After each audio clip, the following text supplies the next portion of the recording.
നമസ്കാരം സുഹൃത്തുക്കളെ.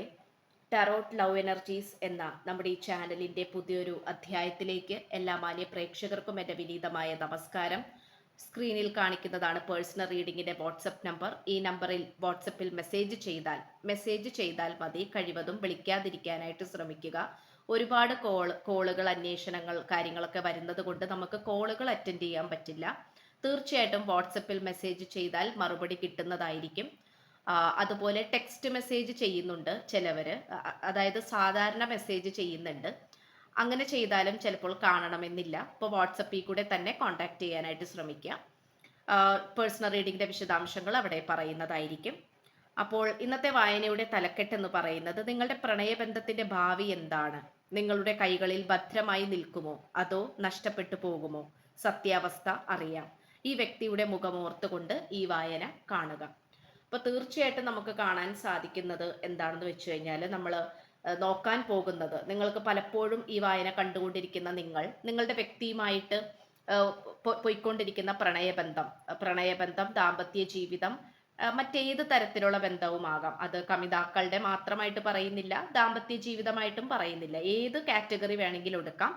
അപ്പോൾ നിങ്ങളുടെ വ്യക്തിയുമായിട്ടുള്ള കണക്ഷൻ, അത് നിങ്ങളിൽ ചിലപ്പോൾ ഇത് നിങ്ങൾക്കിടയിൽ പ്രശ്നങ്ങൾ ഉണ്ടാവുന്നത് കൊണ്ടായിരിക്കാം.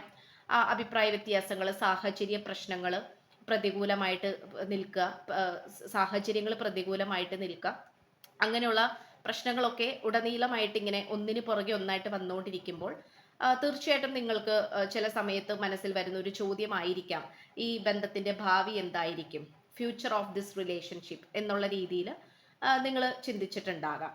അപ്പോൾ പ്രേക്ഷകർ, തീർച്ചയായിട്ടും അങ്ങനെ ഒരു ചോദ്യം നിങ്ങളുടെ മനസ്സിൽ വന്നിട്ടുണ്ടെങ്കിൽ അത് നമ്മൾക്ക് ഏറ്റവും കൂടുതൽ മെസ്സേജ് വന്നിട്ടുള്ള ഒരു ടോപ്പിക്കും കൂടിയാണ്. ഇത് ചെയ്യണം, തലക്കെട്ടാണ്. ഈ ഒരു കാര്യം, ഈ ഒരു വായന ചെയ്യണം എന്നുള്ള രീതിയിൽ ഒരുപാട് അപേക്ഷകൾ വന്നു. അപ്പോൾ അതുകൊണ്ടാണ് നമ്മൾ ഇന്ന് ഈ ഒരു ടോപ്പിക്ക് ചെയ്യാം എന്ന് വിചാരിച്ചത്. അപ്പോൾ നിങ്ങളുടെ പ്രണയബന്ധത്തിന്റെ ഭാവി എന്താണ്? നിങ്ങളുടെ കൈകളിൽ ഭദ്രമായി നിൽക്കുമോ അതോ നഷ്ടപ്പെട്ടു പോകുമോ എന്നാണ്. അപ്പൊ സത്യാവസ്ഥയാണ് നമ്മൾ നോക്കാൻ പോകുന്നത്. പാസ്റ്റ്, പ്രസന്റ്, ഫ്യൂച്ചർ എനർജിയാണ് നോക്കാൻ പോകുന്നത്. നിങ്ങളുടെ വ്യക്തിയുടെ സത്യാവസ്ഥയും അത് എന്താണ് എന്നുള്ളത്, അതിന് വേണ്ടിയിട്ടുള്ള പരിഹാരങ്ങൾ, അങ്ങനെ എല്ലാം കൂടിയാണ് ഇന്ന് ഇവിടെ പറയാൻ പോകുന്നത്. അപ്പോൾ ഈ വ്യക്തിയുടെ മുഖം ഓർത്തുകൊണ്ട് വേണം ഈ വായന കാണാൻ. ഇനി മുഖം ഓർമ്മ വരുന്നില്ല എന്നാണെങ്കിൽ തീർച്ചയായിട്ടും ഈ വ്യക്തിയുടെ പേര് 3 പ്രാവശ്യം മന്ത്രിച്ചുകൊണ്ട് ഈ വായന കാണാം. ഇല്ലെങ്കിൽ ഈ വ്യക്തിയുടെ ഫോട്ടോ നിങ്ങളുടെ കൈകളിൽ ഉണ്ടെങ്കിൽ അത് നോക്കിക്കൊണ്ട് ഈ വായന കാണാവുന്നതാണ്. പ്രപഞ്ചശക്തിയെ മനസ്സിൽ വിചാരിച്ചുകൊണ്ട്, നിങ്ങൾ വിശ്വസിക്കുന്ന ദൈവത്തിൽ പൂർണ്ണ സമർപ്പണം അർപ്പിച്ചുകൊണ്ട് വായന ആരംഭിക്കുകയാണ്. അപ്പൊ നമുക്ക് തീർച്ചയായിട്ടും ഇവിടെ കാണാൻ സാധിക്കുന്നത്, ഏറ്റവും കൂടുതൽ കമിതാക്കളുടെ എനർജിയാണ് ലഭിച്ചുകൊണ്ടിരിക്കുന്നത്. നമുക്കൊരു വിവാഹം, അല്ലെങ്കിൽ അത് കമിതാക്കൾ എന്നുകൊണ്ട് ഉദ്ദേശിക്കുന്നത് ഒരുപക്ഷെ നിങ്ങൾ ഇപ്പൊ പഠിക്കുന്ന കുട്ടികൾ തന്നെ, അല്ലെങ്കിൽ ജോലിക്ക് പോകുന്ന വ്യക്തികൾ തന്നെ, യൗവനക്കാര് തന്നെ ആകണം എന്നില്ല. പകരം നിങ്ങൾ നോക്കുന്നത് ഒരു സെക്കൻഡ് മാരേജ് ആയിരിക്കാം, അല്ലെങ്കിൽ നിങ്ങൾ ഒരു ഡിവോഴ്സി ആയിരിക്കാം, ഇല്ലെങ്കിൽ നിങ്ങൾ പഠിക്കുന്ന സ്റ്റുഡൻസ് ആയിരിക്കാം, അല്ലെങ്കിൽ ജോലി ചെയ്യുന്നവരായിരിക്കാം, യൗവനക്കാരായിരിക്കാം, അല്ലെങ്കിൽ മദ്യത്തിലെത്തിയ ആൾക്കാരായിരിക്കാം.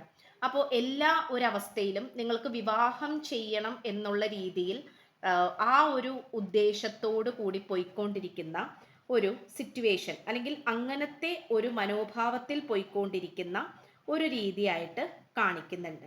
അപ്പോൾ തീർച്ചയായിട്ടും ഇവിടെ നമുക്ക് വിവാഹത്തിന്റെ ഊർജമാണ് അമിതമായി, അല്ലെങ്കിൽ അത് കുറച്ചൊന്നുമല്ല, നല്ല രീതിയിൽ ലഭിച്ചുകൊണ്ടിരിക്കുന്നുണ്ട്. കാരണം നിങ്ങളിലേക്ക്, നിങ്ങളുടെ ജീവിതത്തിലേക്ക്, നിങ്ങളുടെ മനസ്സിലേക്ക് ഈ വ്യക്തി വന്നിട്ടുണ്ടെങ്കിൽ തീർച്ചയായിട്ടും അതൊരു വിവാഹം ചെയ്യണം, അല്ലെങ്കിൽ വിവാഹത്തിലേക്ക് കൊണ്ടുപോയി എത്തിക്കണം എന്നുള്ള മനോഭാവത്തോടു കൂടി, വിശ്വാസത്തോടു കൂടി, അത് ഓവർ കോൺഫിഡൻസ് ആണ് എന്ന് തന്നെ വേണമെങ്കിൽ പറയാം. അങ്ങനെയാണ് നമുക്കിവിടെ കാണാൻ സാധിക്കുന്നത്. അപ്പോൾ ഇതൊരു വിവാഹത്തിൽ വന്ന് കലാശിക്കണം, അല്ലെങ്കിൽ 2 കുടുംബങ്ങൾ തമ്മിൽ ഒന്നിക്കണം എന്നുള്ള ആ ഒരു ദൃഢനിശ്ചയത്തോടു കൂടിയാണ് ഈ വ്യക്തി ഇപ്പോഴായിക്കോട്ടെ, ഇപ്പോൾ നിങ്ങൾ തമ്മിൽ വഴക്കുകളായിരിക്കാം, അല്ലെങ്കിൽ പ്രശ്നങ്ങൾ ഓരോന്നായിട്ട് വന്നുകൊണ്ടിരിക്കുന്നുണ്ടാകാം, പ്രതീക്ഷകൾ വറ്റിപ്പോകുന്ന രീതിയിലുള്ള പ്രശ്നങ്ങൾ വരുന്നുണ്ടാകാം, സംസാരിക്കാൻ പോലും കഴിയാൻ പറ്റാത്ത സാഹചര്യങ്ങൾ ഉണ്ടാകാം. പക്ഷെ ഇവിടെ നമുക്ക് തീർച്ചയായിട്ടും നല്ലൊരു പ്രതീക്ഷയ്ക്ക് വകയുണ്ട് എന്നുള്ള രീതിയിൽ തന്നെയാണ് നമുക്ക് സന്ദേശം ലഭിച്ചുകൊണ്ടിരിക്കുന്നത്.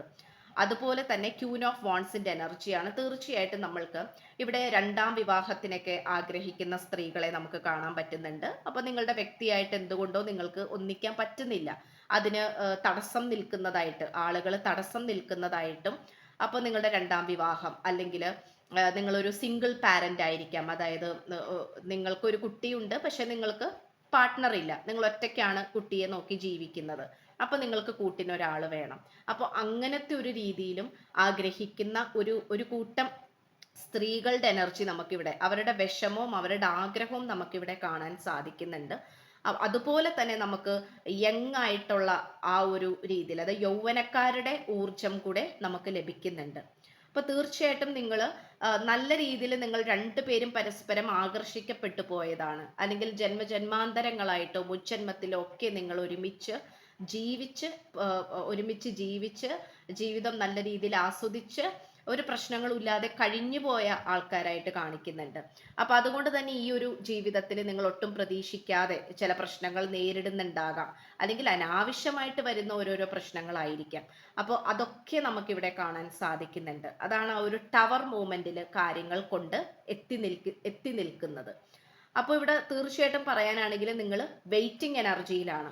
അത് വെയിറ്റ് ചെയ്ത് നല്ല രീതിയിൽ, അത് നമ്മൾ പറയില്ലേ കാത്തിരിക്കുക എന്ന് പറയില്ലേ, പക്ഷെ ഒരിക്കലും അത് കാത്തിരിക്കുന്നത് നിരാശയോടു കൂടിയൊന്നുമല്ല, വളരെ വിശ്വാസത്തോടു കൂടിയും പ്രത്യാശയോടു കൂടിയാണ് നിങ്ങൾ കാത്തിരിക്കുന്നത്. അതൊരു പക്ഷെ ഇതുപോലത്തെ റീഡിങ്സ്, വായനകൾ കാണുന്നത് കൊണ്ടാകാം, അല്ലെങ്കിൽ നിങ്ങൾ വിശ്വസിക്കുന്ന ദൈവം അത്രയും മഹത്വം ഉള്ള ദൈവമായിരിക്കാം, നിങ്ങൾക്ക് അതിലൂടെ പല അത്ഭുതങ്ങളും ലഭിച്ചിട്ടുണ്ടാകാം, അല്ലെങ്കിൽ പ്രപഞ്ച ശക്തിയിൽ നിങ്ങൾ വിശ്വസിക്കുന്നവരായിരിക്കാം. അപ്പോൾ തീർച്ചയായിട്ടും നിങ്ങൾക്ക് ആ ഒരു സപ്പോർട്ട്, അല്ലെങ്കിൽ നിങ്ങളെ മുന്നോട്ട് കുതിച്ചോളൂ, ഒരു കാരണവശാലും പേടിക്കേണ്ട ആവശ്യമില്ല എന്നുള്ള രീതിയിൽ എന്തോ ചിലപ്പോൾ പൂർവികരുടെ അനുഗ്രഹമായിരിക്കാം, അവരുടെ ഒരു പ്രൊട്ടക്ഷൻ ആയിരിക്കാം. അപ്പോൾ ഇതൊക്കെ നമ്മൾക്ക് കാണാൻ സാധിക്കുന്നുണ്ട്. അപ്പോൾ നിങ്ങൾ തീർച്ചയായിട്ടും, അതായത് ഈ വായന കണ്ടുകൊണ്ടിരിക്കുന്ന എൻ്റെ പ്രിയ പ്രേക്ഷകര് തീർച്ചയായിട്ടും വിഷമിക്കേണ്ട ആവശ്യമില്ല. കാരണം ഇവിടെ കുറച്ച് പോരാടേണ്ടി ഉണ്ടെങ്കിൽ പോലും, അതായത് മുജ്ജന്മത്തിൽ ഒരുപക്ഷെ നിങ്ങൾ ഒരു പ്രശ്നങ്ങളും ഇല്ലാണ്ട് ജീവിച്ചു പോയ ആൾക്കാരായിരിക്കാം. അപ്പോൾ ഇവിടെ അനാവശ്യമായിട്ടുള്ള പ്രശ്നങ്ങൾ വരുന്നുണ്ട്. പക്ഷെ അതെല്ലാം നിങ്ങളുടെ ആ ഒരു പ്രഥമ ദൃഷ്ടിയാൽ വലിയ പ്രശ്നങ്ങൾ ഒക്കെ കാണുന്നുണ്ടാകാം. പക്ഷെ എങ്കിൽ പോലും അത് ആത്മീയപരമായിട്ട് നോക്കുമ്പോൾ അതൊരു പ്രശ്നമേ അല്ല, അല്ലെങ്കിൽ നിങ്ങൾക്ക് അതൊരു തടസ്സമേ അല്ല എന്നാണ് കാർഡ്സ് കാണിക്കുന്നത്. അപ്പോൾ ഒറ്റ നോട്ടത്തിൽ സാധാരണ ഒരു വ്യക്തി എന്നുള്ള രീതിയിൽ, സാധാരണ ഒരു ബോധത്തോടു കൂടി നിങ്ങൾ നോക്കുമ്പോൾ അതൊരു തടസ്സമായിട്ട് നിങ്ങൾക്ക് തോന്നിയേക്കാം. പക്ഷെ അത് ആത്മീയപരമായിട്ട് നിങ്ങൾ അത്രയും തലത്തിലേക്ക് ഉയരുമ്പോൾ നിങ്ങൾക്കതൊരു പ്രശ്നമേ അല്ലാണ്ടായി മാറുമെന്നാണ് യൂണിവേഴ്സ് പറയുന്നത്. അപ്പോൾ നിങ്ങൾ തീർച്ചയായിട്ടും ചെയ്യേണ്ടത് എന്താണെന്ന് വെച്ച് കഴിഞ്ഞാൽ, നന്നായിട്ട് മെഡിറ്റേഷൻ ചെയ്യാനായിട്ട് ശ്രമിക്കണം. നന്നായിട്ട് മെഡിറ്റേഷൻ ചെയ്യാം. അതുപോലെ സൂര്യഭഗവാനെയൊക്കെ നന്നായിട്ട് പ്രാർത്ഥിക്കാം. അതുപോലെ പ്രാർത്ഥനയുടെ സമയം കൂട്ടിക്കൊടുക്കുക എന്നുള്ളതാണ്. ചിലപ്പോൾ പലവരും തിരക്കുള്ളവരായിരിക്കാം, ജോലി അങ്ങനെയുള്ള കാര്യങ്ങളൊക്കെ ഉള്ളവരായിരിക്കാം. അപ്പോൾ രാവിലെ ആയിക്കോട്ടെ, വൈകുന്നേരം ആയിക്കോട്ടെ, രാത്രി ആയിക്കോട്ടെ, ഏത് സമയമാണെങ്കിലും പ്രാർത്ഥനയുടെ ഒരു സമയം കൂട്ടിയെടുക്കാനായിട്ട് ശ്രമിക്കാം. കാരണം യൂണിവേഴ്സിനോട് പ്രാർത്ഥിക്കുന്നതും അതിനും നല്ല രീതിയിൽ സമയം കണ്ടെത്തുക എന്നുള്ളതാണ് കാർഡ്സ് വ്യക്തമാക്കുന്നത്. കാരണം ഇവിടെ നിങ്ങൾക്ക് തീർച്ചയായിട്ടും ഈ വ്യക്തിയുമായിട്ടൊരു ഫ്യൂച്ചർ കാണുന്നുണ്ട്, ഒരു ഭാവി കാണുന്നുണ്ട്. അത് വെറുതെ ഒരു ഭാവിയല്ല, വെറുതെ ഒരുമിച്ച് ജീവിച്ചു പോകുന്നതല്ല. വളരെ ആഘോഷത്തോടു കൂടിയും ആഢ്യത്വത്തോടു കൂടിയും, അല്ലെങ്കിൽ ഒരുപക്ഷെ നിങ്ങളുടെ ശത്രുക്കള് വളരെയധികം നിങ്ങൾ നശിച്ചു പോകണം എന്നുള്ള രീതിയിൽ പ്രാർത്ഥിക്കുന്നുണ്ടാകാം. കുറച്ച് ശത്രുദോഷമൊക്കെ ഉള്ള ആൾക്കാരായിട്ട് കാണിക്കുന്നുണ്ട്. അതുകൊണ്ട് തന്നെ നിങ്ങൾക്ക് ഹൃദയം കീറി മുറിച്ച് കളയുന്ന രീതിയിലുള്ള അവസ്ഥകളും ഉണ്ടായിട്ടുണ്ട്, ഇപ്പോഴും ഉണ്ടാകുന്നുണ്ട്. പക്ഷെ അത് വിഷമിക്കേണ്ട ആവശ്യമില്ല. കാരണം നിങ്ങളെ ഒരു എനർജി നിങ്ങളെ പ്രൊട്ടക്റ്റ് ചെയ്യുന്നുണ്ട്. ഓക്കെ, അപ്പോൾ അത് നിങ്ങൾ മനസ്സിലാക്കുക. ഒരു ഊർജം നിങ്ങളെ മുന്നോട്ട് നയിക്കുന്നുണ്ട്. ഒട്ടും പേടിക്കേണ്ട ആവശ്യമില്ല. ധൈര്യത്തോടു കൂടി മുന്നോട്ട് നീങ്ങാനാണ് പ്രപഞ്ചശക്തി പറയുന്നത്. അപ്പോൾ തീർച്ചയായിട്ടും നിങ്ങൾ നന്നായിട്ട് പ്രാർത്ഥിക്കണം. കാരണം നിങ്ങളുടെ ശത്രുക്ഷയം വരാനും ഒക്കെ നല്ല രീതിയിലുള്ള മന്ത്രങ്ങൾ അല്ലെങ്കിൽ പ്രാർത്ഥനകൾ ഇതൊക്കെ സ്വീകരിച്ച് നിങ്ങളത് ചെയ്യുകയാണെങ്കിൽ തീർച്ചയായിട്ടും നിങ്ങൾക്ക് നല്ല രീതിയിൽ, കുറച്ചും കൂടി മെച്ചപ്പെട്ട രീതിയിലേക്ക് നിങ്ങൾക്ക് ഈ വ്യക്തിയുമായിട്ടൊരു ഭാവി ഉണ്ടാക്കിയെടുക്കാൻ പറ്റും. അതായത് അധികം വൈകിക്കാതെ കുറച്ചും കൂടി പെട്ടെന്ന്, അതായത് ഒരു 3 വർഷം പിടിക്കുന്ന ഒരു സമയമുണ്ടെങ്കിൽ ആ 3 വർഷം എന്നുള്ളത് നമുക്ക് 1 വർഷമാക്കി എടുക്കാൻ പറ്റും. കുറച്ചും കൂടെ മെച്ചപ്പെട്ട രീതിയിലാക്കി എടുക്കാനായിട്ട് സാധിക്കും എന്നുള്ളതാണ് നമുക്കിവിടെ പറയാൻ പറ്റുന്നത്. ഇപ്പൊ ചിലവർ പറഞ്ഞിരുന്നു പ്രശ്നങ്ങൾ മാത്രം പറഞ്ഞാൽ പോരാ, പരിഹാരങ്ങളും പറയണമെന്നുള്ളത്. അപ്പോൾ മന്ത്രങ്ങളൊക്കെ ഉപാസിക്കാനൊക്കെ താല്പര്യമുള്ളവരാണെങ്കിൽ അതൊക്കെ ദീക്ഷ സ്വീകരിച്ച് അതിൻ്റെതായിട്ടുള്ള രീതിയിൽ ചെയ്യാവുന്നതാണ്. അപ്പോൾ അതൊക്കെ വളരെ നല്ലതാണ്. ഭദ്രകാളി ദേവിയെ ഉപാസിക്കുന്നത് നല്ലതാണ്. യേശു ക്രിസ്തുവിനെ പ്രാർത്ഥിക്കുന്നത് നല്ലതാണ്.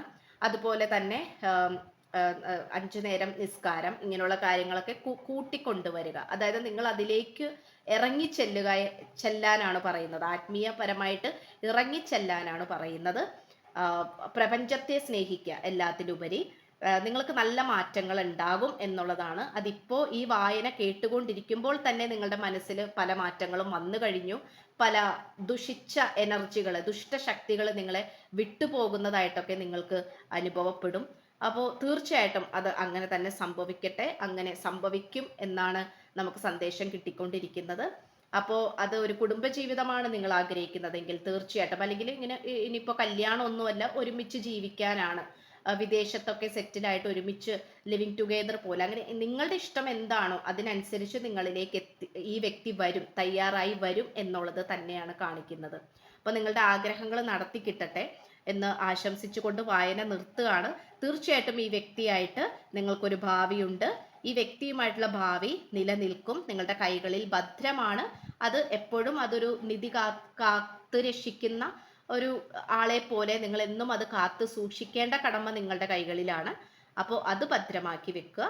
അപ്പോൾ എന്താണ്, വായന കേട്ടതിന് നന്ദി. അപ്പോൾ നമുക്ക് ചാനൽ ഇഷ്ടപ്പെട്ടു കഴിഞ്ഞാൽ സബ്സ്ക്രൈബ് ചെയ്യണം. വീഡിയോ ഇഷ്ടപ്പെട്ട ലൈക്ക് ചെയ്യുക, ഷെയർ ചെയ്യുക. നിങ്ങളുടെ വിലയേറിയ അഭിപ്രായങ്ങൾ കമൻറ്റ് ബോക്സിലൂടെ രേഖപ്പെടുത്തുക. റിയൂണിയൻ സംഭവിച്ച ആൾക്കാർക്ക് കമൻറ്റ് ഇടാവുന്നതാണ്. റിയൂണിയൻ സംഭവിക്കാത്ത ആൾക്കാർ, ചില ആൾക്കാർ നെഗറ്റീവായിട്ടൊക്കെ വന്ന് പറയുന്നവരുണ്ട്. വളരെ കുറവാണ്, എന്നാലും പറയുന്നവരുണ്ട്. അങ്ങനെ നെഗറ്റീവായിട്ട് പറയാതിരിക്കാനായിട്ട് ശ്രമിക്കുക. വേറൊന്നും ആയിട്ടല്ല, അത് മറ്റുള്ളവരും കാണുന്നത് കൊണ്ടാണ്. അപ്പോൾ അങ്ങനെയല്ല, നിങ്ങൾക്ക് റിയൂണിയൻ സംഭവിച്ചില്ലെങ്കിൽ പോലും നിങ്ങൾക്ക് സംഭവിച്ചു, റിയൂണിയൻ സംഭവിച്ചു, നിങ്ങളുടെ വിവാഹം നടന്നു എന്ന് വിശ്വസിക്കുക. അങ്ങനെ കമൻ്റ് ഇടുക. തീർച്ചയായിട്ടും അത് യാഥാർത്ഥ്യമായി വന്നോളും. ഓക്കെ, അപ്പം അങ്ങനെയാണ് നമുക്ക് പറയാൻ സാധിക്കുന്നത്. എന്തുകൊണ്ടും എനിക്ക് പറയണം എന്ന് തോന്നി, അതുകൊണ്ടാണ് പറഞ്ഞത്. അപ്പോൾ പുതിയൊരു അധ്യായത്തിൽ കാണുന്നത് വരേക്കും എല്ലാ മാന്യ പ്രേക്ഷകർക്കും എൻ്റെ വിനീതമായ നന്ദി, നമസ്കാരം. God bless you.